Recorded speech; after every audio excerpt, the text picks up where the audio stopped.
Hi மக்களை, ஒரு 3 டேஸாக எங்கள் அம்மா வீட்டுக்கு போயிருந்தேன். போயிட்டு இன்றைக்கி தான் வந்திருக்கேன். வியாழக்கிழமை நைட்டு போனேன். இன்றைக்கி ஞாயிற்றுக்கிழமை ஈவினிங் தான் வந்திருக்கேன். வீடு பார்த்திங்கன்னா நான் வச்ச பொருள் அப்படி இன்ச்சு மாறல. கிச்சனில் நான் இவங்க சாப்பிடுவாங்க தான் நைட்டு வச்சுட்டு போனேன். கார சட்னியும் சாப்பாடு இருந்தது, கொஞ்சம் குழம்பு இருந்தது வச்சுட்டு போனேன். ஆனால் இவங்க சாப்பாட்டில் தண்ணி ஊற்றிருக்காங்களே தவிர தூக்கி உள்ளே வைக்கல. இவங்களும் ஊருக்கு போயிருந்தாங்க. பட் நாங்கள் போகிற டைம் கிடையாது. நாங்கள் அம்மாட்டுக்கு போனால் அவங்க ஊரில் ஏதோ விஷயமா கோயில் விஷயமா பேசுறதுக்கு போயிருந்தாங்க. சரி போகிறாங்களே நைட்டு சாப்பிட்டு போவோம், சாப்பாடை அவங்களுக்கு கொஞ்சமாக வச்சுட்டு போனேன். இந்த சாப்பாடில் தண்ணியை ஊற்றி வச்சுருக்காங்க. சரி கார சட்னி நசுக்கி ஃப்ரிட்ஜிலலாம் வச்சுருக்கலாம், அதையும் வைக்கல. குழம்பையும் தூக்க வைக்கல.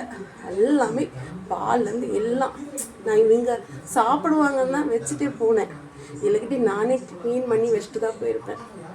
இப்போ எனக்கு ஒரு வேலைக்கு 2 வேலை.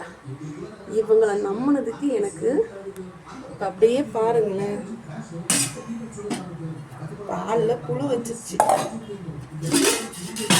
சாப்பாடு பூசணம் முடிச்சிருச்சு. அப்படியே பாருங்க, பாத்திரம்லாம் ஷிங்கில் விளக்கிட்டு தான் போனேன். பட் வச்ச பொருள் வச்ச இடத்துல அப்படியே இருக்கு. கஷ்டமாக இருக்கு. நான் தான் பார்க்கணும்.